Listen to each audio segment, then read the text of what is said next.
दोस्तों, यदि परीक्षा एक दिन बचा हुआ है तो आज पढ़ने का तरीका अलग होना चाहिए। यदि परीक्षा एक सप्ताह बचा हुआ है तो आज के पढ़ने का तरीका अलग होना चाहिए। यदि एग्जाम एक महीना बचा हुआ है तो हम लोगों को अपने पढ़ने का ढंग जो है वो बदल देना चाहिए, कुछ अपने अंदर बदलाव लाना चाहिए। तो आज की इस वीडियो में मैं यही बताऊंगा कि जनवरी जो है 4-5 दिन में खत्म हो जाएगा और फरवरी आ रहा है, और फरवरी से आप लोगों को कैसे पढ़ना है, क्या चीजें आप अपने स्टडी में इंक्लूड कर सकते हैं जिससे आपका रिजल्ट अच्छा से अच्छा हो सकता है। तो जो भी विद्यार्थी 2021 में मैट्रिक और इंटर का एग्जाम देने वाले हैं, किसी भी बोर्ड के, जैक बोर्ड हो, बिहार बोर्ड हो, यूपी बोर्ड, झारखंड, राजस्थान, कहीं से भी आप हो, तो इस वीडियो को ध्यान से देखिएगा। आज मैं आप लोगों को कुछ ऐसे टिप्स बताऊंगा जिससे आप फरवरी से पढ़कर, फरवरी से कैसे पढ़ना चाहिए, जब एग्जाम एक सवा महीना बचा हुआ हो तब आप कैसे पढ़ सकते हैं और अपने रिजल्ट को अच्छा से अच्छा कैसे ग्रो कर सकते हैं, एग्जाम में टॉप भी कर सकते हैं। तो इस वीडियो को ध्यान से देखिएगा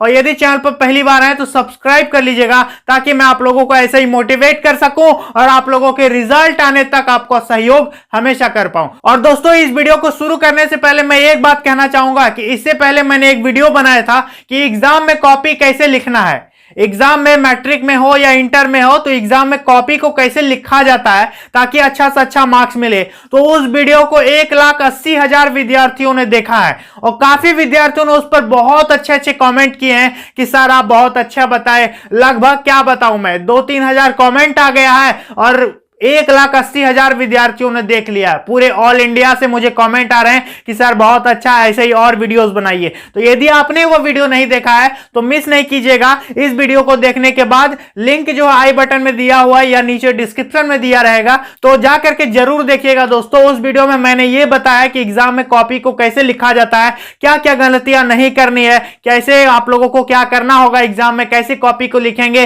अंडरलाइन हाईलाइट कैसे करेंगे, पॉइंट वाइज कैसे लिखते हैं। तो इन सब चीजों के बारे में बताया है मैंने। तो इस वीडियो को देखने के बाद उस वीडियो को जाकर के जरूर देखिएगा।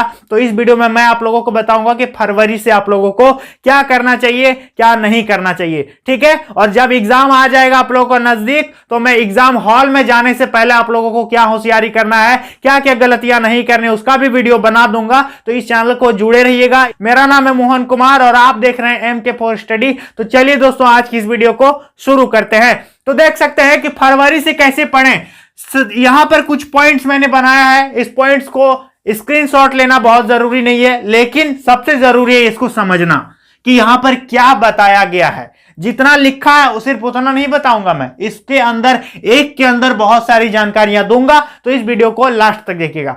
सबसे पहले ध्यान दीजिए कि कम से कम समय, साल भर जितना पढ़े, 2 घंटा पढ़े, 3 घंटा क्रिकेट खेले, 1 घंटा पढ़े, 2 घंटा पबजी खेले। सब विद्यार्थी अलग अलग काम किया है साल भर। कोई कुछ किया, कोई कुछ किया, कोई 12 घंटे पढ़ा होगा, कोई 1 ही घंटा पढ़ता होगा दिन भर में। तो तरह तरह के स्टूडेंट्स मिलेंगे आप लोगों को। तो अब क्या करना है, अब भूल जाओ, जो हुआ सो हुआ।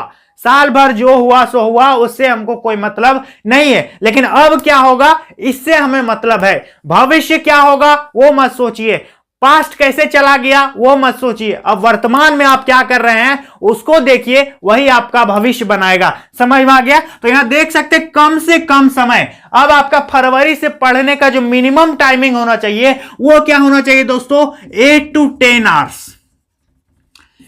8 to 10 आवर्स डेली स्टडी करना है, कंसिस्टेंसी के साथ रेगुलर स्टडी करना है। कंसिस्टेंसी मतलब एकदम लगातार पढ़ते रहना। ऐसा नहीं कि आज पढ़े 10 घंटा तो कल पढ़ रहे हैं 1 घंटा, वैसा नहीं होना चाहिए। डेली जो है 8 से 10 घंटा पढ़ना ही होगा। एक बार एग्जाम खत्म होने दीजिए, इसके बाद आप खेलिए, इसके बाद एंजॉय कीजिए, इसके बाद मूवी देखिए, इसके बाद जाइए मामा घर, नानी घर, जहां जाना इसके बाद जाइए। लेकिन बस 1 महीना, यही जो 1 महीना 1.5 महीना बचा हुआ है एग्जाम से पहले, ये बहुत ही गोल्डन समय है। इसको गोल्डन नहीं, मैं डायमंड टाइम कहूंगा, क्योंकि बहुत ही जरूरी है इस टाइम का यूटिलाइजेशन करना। यदि इस समय को आप बर्बाद कर देते हैं तो यही समय आप लोगों को बर्बाद कर देगा लाइफ भर। यह 1 महीना आपकी जिंदगी का जितना बचपन से आप पढ़ के आए हैं ना, वो सभी क्या होगा, वेस्ट हो जाएगा, टोटल वेस्ट हो जाएगा। मैट्रिक क्या दिखाता है कि हम बचपन से कितने थे, क्या पढ़े थे, नहीं पढ़े थे, मैट्रिक में ही तो दिखा देना है। 7th का रिजल्ट आता है तो थोड़ी पूछेगा आपका मोहल्ला वाला कि आपके बेटे का कैसा रिजल्ट आया। लेकिन जब मैट्रिक का रिजल्ट आ जाएगा, इंटर का रिजल्ट आ जाएगा, तो पूछेगा हाँ उसका बच्चा तो ऐसा किया है, अरे उसका लड़का तो फेल कर गया, उसका तो ये हुआ, उसका वो होगा, पूरे मोहल्ले में, गांव में, शहर में आपकी चर्चा होगी। ठीक है, टॉप करेंगे तो आपकी फोटो लगेगी, टीवी पे आएंगे आप, तो तरह तरह की चीजें होती है। और फेल करेंगे तो क्या हो जाएगा, समझ रहे हैं ना। तो ये मोटिवेशन है। मैं नहीं चाहता कि कोई विद्यार्थी फेल करे, और फेल करना तो भूल जाइए, दिमाग में बैठा लेना है कि I will be the topper, I will never pass, only I will top. ठीक है, सिर्फ पास नहीं करने का सोचना है कि हमें टॉप करना है तो करना है। आप किसी से कम नहीं है, आप में भी वो ताकत है जो एक टॉपर बनता है। सब में वही एनर्जी होती है, सब में वही स्टडी टाइमिंग होता है, तो आप क्यों नहीं कर सकते। तो आप भी वही कर सकते हैं जो एक टॉपर कर सकता है। तो उसको करने के लिए दोस्तों सबसे कम से कम 8 to 10 आवर्स जो है डेली स्टडी करनी होगी। अब इस 8 to 10 आवर्स का मतलब ये नहीं है कि आप बैठ गए, इसका मतलब ये नहीं कि आप बैठ गए 8 बजे, अब 10 घंटा जोड़ लिए कि 8 और 10 18, मतलब शाम के 6 बजे हमको उठना है पढ़ने। ऐसा नहीं करना है। इस 10 घंटा को क्या करना है, 5 पार्ट में डिवाइड कर लेना। 2-2 घंटा, 2 घंटा पढ़ने बैठ गए, फिर 20 मिनट का रेस्ट ले लिए, कुछ काम किए, पापा से बात कर लिए, ये देख लिए, वो देख लिए, कुछ काम कर लिए 20 मिनट, फिर 20 मिनट ब्रेक लेना है, फिर 2 घंटा लगातार बैठ जाना है, फिर 20 मिनट ब्रेक लेना है, फिर 2 घंटा। इस तरह से करना है अपनी पढ़ाई। समझ में आ रहा है मैंने क्या कहा, कि 8 से 10 घंटे जो है रेगुलर कंसिस्टेंसी के साथ अभी पढ़ाई कर लो मेरे दोस्त, क्योंकि फरवरी जो है यह आपका बहुत ही गोल्डन समय है। आप किसी भी राज्य के विद्यार्थी हैं, इस वीडियो को एक बार शेयर जरूर कर दीजिएगा, ताकि और भी बच्चे मेरी बातों को सुन सके। समझ में आ रहा है, इसलिए कह रहा हूं शेयर करने। मेरा चैनल ग्रो करे या ना करे उससे मतलब नहीं है, लेकिन यदि आप शेयर कर देंगे तो यह जानकारी सभी विद्यार्थियों तक पहुंच पाएगी। तो यह एक नेक काम जो है जरूर कीजिएगा आप। तो 8 से 10 घंटे सभी विद्यार्थियों को पढ़ना है, यह आपका रिजल्ट बना देगा। समझ में आ गया। एक बार बस 1-1.5 महीना, इसके बाद आराम कर लेना, कोई मतलब नहीं, लेकिन इस महीना थोड़ा सा पढ़ लो। मैं फिर कर रहा हूं कि पढ़ लो, आप लोग का क्या होगा, रिजल्ट अच्छा हो जाएगा। चलिए, पहला पॉइंट उम्मीद करता हूं सभी विद्यार्थियों को समझ में आ गया होगा। अगला पॉइंट, तो अगला पॉइंट क्या है दोस्तों, डिस्ट्रैक्शन। डिस्ट्रैक्शन मतलब जो आपको विकर्षित कर देता हो। कहता है कि हम पढ़ने जा रहे हैं, तो आपको कोई ऐसी चीज आ जाती है जो कहता है कि नहीं हम चलो ये काम कर लेते हैं। अब कोई पढ़ रहा है, मैथ बना रहा है, अब उसको मन हो गया कि हम पबजी खेलेंगे, तो वो डिस्ट्रैक्शन हो गया। कोई साइंस पढ़ रहा है या कुछ कर रहा है, 2 दोस्त आ गया, बोल रहा है चलो आज क्रिकेट का मैच है, चलते हैं क्रिकेट का मैच देखने, तो इसको कहेंगे डिस्ट्रैक्शन। अब आप पढ़ रहे हैं 8 बजे रात में, कोई लड़की कह रही है कि नहीं मेरा तो सीरियल है इतने 8 बजे, तो इसको कहते हैं डिस्ट्रैक्शन। डिस्ट्रैक्शन मतलब वैसी चीजें जो आपको कंट्रोल कर लेती है, अपने वश में कर लेती है कि नहीं तुम नहीं पढ़ेगा अभी, चलो अभी ये सीरियल देखो, अभी मूवी देखो, अभी पबजी गेम खेल लो, अभी ये कर लो, चलो अभी घूमने दोस्त के साथ, चलो अभी मार्केट समोसा घूम के आते हैं, 2 घंटा खाएंगे। तो इस सब चीज को क्या कहते हैं, डिस्ट्रैक्शन कहते हैं। तो आपकी कोई ना कोई डिस्ट्रैक्शन जरूर होगी, तो उस डिस्ट्रैक्शन को मेरे दोस्त अभी छोड़ दो, उस डिस्ट्रैक्शन से दूर हट जाओ, उसको कंट्रोल में मत करने दो। अभी ये समय आपका डिस्ट्रैक्ट होने का नहीं है, बल्कि अपनी स्टडी को अट्रैक्ट करने का है। समझ में आ रहा है। तो डिस्ट्रैक्शन से दूर रहना। आपका डिस्ट्रैक्शन कुछ भी हो सकता है, लाइक सोशल मीडिया हो सकता है, या तो आप दिन भर व्हाट्सएप में बिजी होते होंगे, या फेसबुक में लाइक करने में बिजी होते होंगे, या फिर पबजी खेलने में, या तरह क्रिकेट खेलने में, या कई प्रकार की चीजें होती होंगी जो आपको डिस्ट्रैक्ट कर देती होगी। तो इस डिस्ट्रैक्शन से आप लोगों को दूर रहना है और बच के रहना। कितना, लगभग जब तक का आपका रिजल्ट नहीं आ जाता है तब तक। ठीक है, एक बार अच्छा से रिजल्ट आ गया ना, तब आपको कोई दिक्कत नहीं है। एक बार यदि आप पढ़ लेते हैं अच्छा से, तो फिर खेलिएगा पबजी, रिजल्ट आने दीजिए, इसके बाद खेलिएगा क्रिकेट, उससे क्या दिक्कत है। लेकिन अभी 1-1.5 महीना पढ़ लेंगे तो बहुत अच्छा भविष्य आपका बन जाएगा। समझ में आ गया। तो इस डिस्ट्रैक्शन से दोस्तों दूर रहना है। तो दोस्तों यहां तक समझ गए। अब थर्ड पॉइंट जो सबसे इंपॉर्टेंट, देख सकते हैं, सेल्फ स्टडी, स्कूल और कोचिंग। तो बहुत सारे विद्यार्थी अभी क्या करते हैं कि फरवरी मार्च में भी स्कूल जाते हैं। तो मैं ये नहीं कहता कि जरूरत पड़ने पर मत जाइए स्कूल, लेकिन जब जरूरत पड़े तभी स्कूल जाइए, क्योंकि स्कूल का जो काम था वो तो हो गया, कोचिंग का जो काम था वो तो कोचिंग ने कर दिया, लेकिन अब आपका क्या काम है, क्या आप वो कर रहे हैं कि नहीं। स्कूल का काम था पढ़ाना, वो पढ़ा दिया, कोचिंग का काम था पढ़ाना, वो आपको पढ़ा दिया, जो देना था दे दिया, लेकिन अब अपने आप को आप कितना देते हैं, अपने आप को अब आंकिए कि हम क्या किए। कोचिंग मेरे साथ ये किया, स्कूल मेरे साथ ये किया, फलाना टीचर ये किया, वो ये किया, लेकिन अब हम खुद को क्या कर रहे हैं, अपने आप को क्या कर रहे हैं, इस पर ध्यान देना है। Self study is the most important part that will decide your result, so work hard, self study is very very important. तो सेल्फ स्टडी जो है अब आप लोगों को करना है।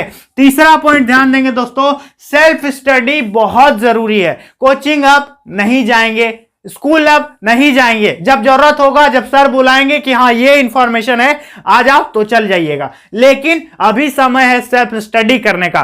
समझ में आ रहा है? कोचिंग से जो सीखना था हम सीख लिए, स्कूल से जो सीखना था सीख लिए, कॉलेज से जो सीखना था सीख लिए। अब क्या समय है खुद से सीखने का कि हम क्या कर रहे हैं। अब क्या हम एग्जाम में बैठने लायक हैं?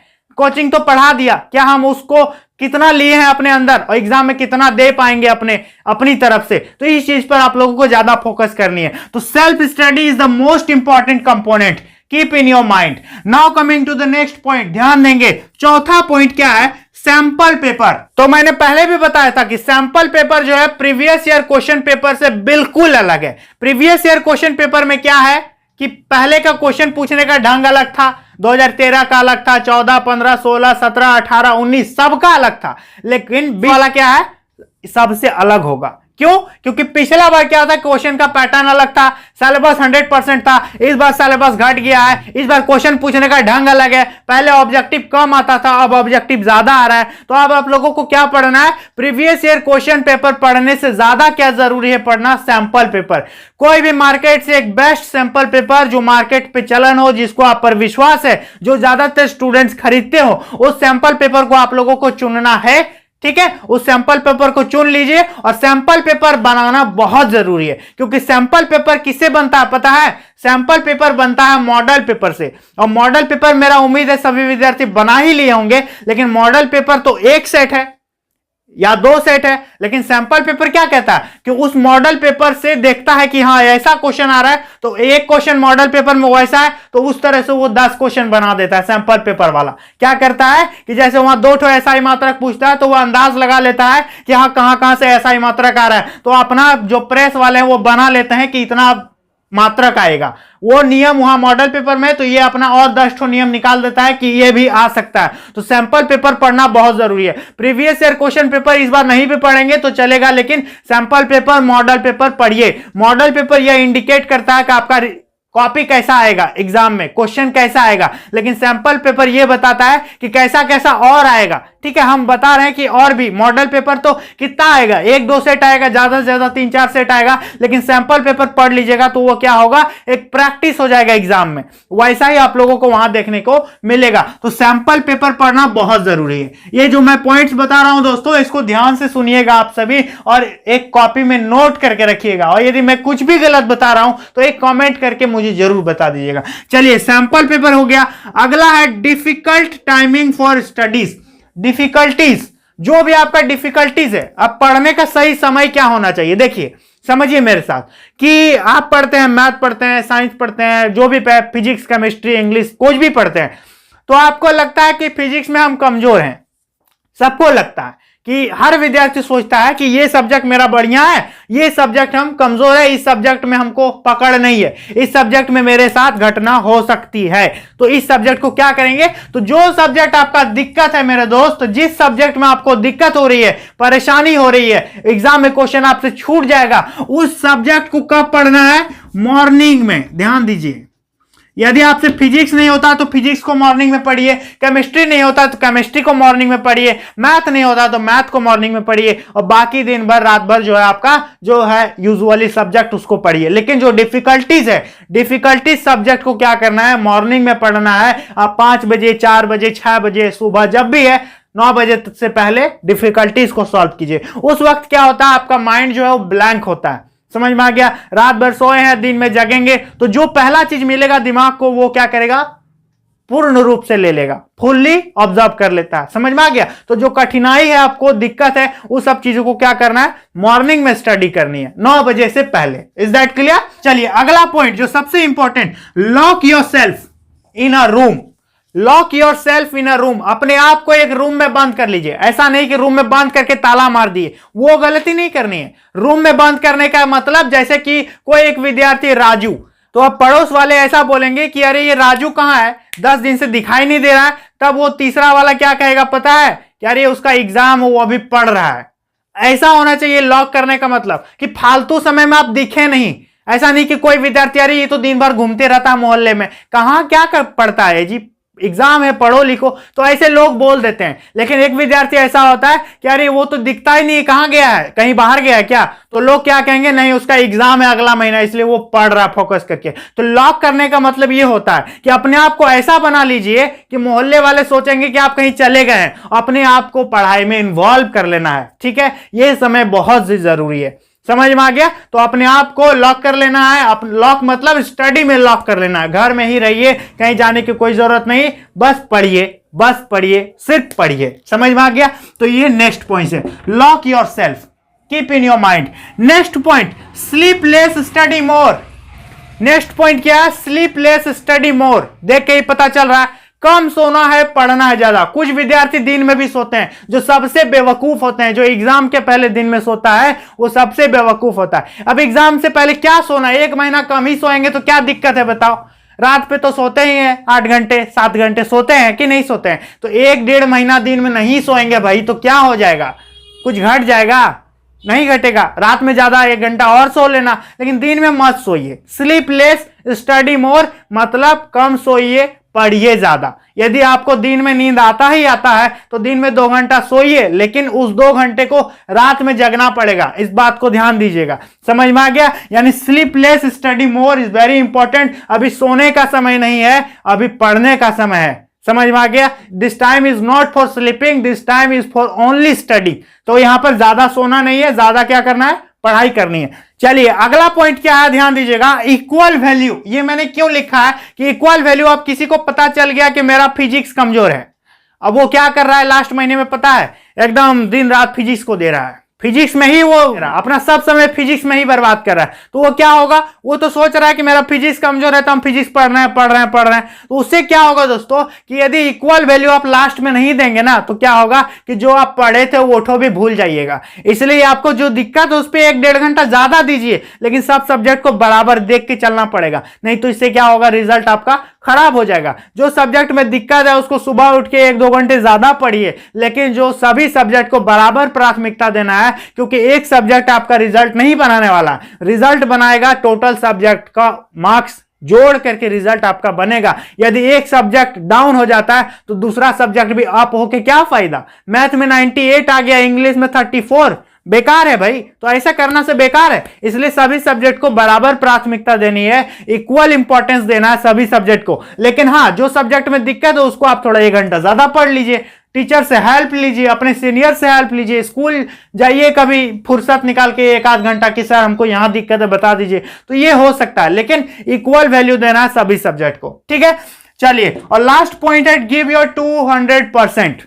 आपका 200% यहां आना चाहिए, 100% नहीं, 200%। जितना आप जानते हैं उससे ज्यादा यहां दिमाग लगाना है। आप सोचिए कि क्वेश्चन कैसे पूछेगा एग्जाम में। यदि इस तरह से क्वेश्चन पूछ सकता है तो हम इधर से भी पढ़ लेंगे। यदि इस तरह से क्वेश्चन आएगा एग्जाम में, कोई क्वेश्चन सीधा है तो उल्टा भी हम पूछ सकते हैं। समझ में आ गया? तो किसी तरह से क्वेश्चन आ सकता है, अपने आप को हर तरह से तैयार कर लेना है। ठीक है, ऐसा समझिए कि हम जा रहे हैं जंग लड़ने और दुश्मन मुझे कहीं से भी हमला कर सकता है, हम सब तरफ से तैयार रहेंगे। सिर्फ सामने नहीं देखना है, पता चलेगा पीछे से मार दिया है, तो ये क्या होगा, ऐसा नहीं करना है।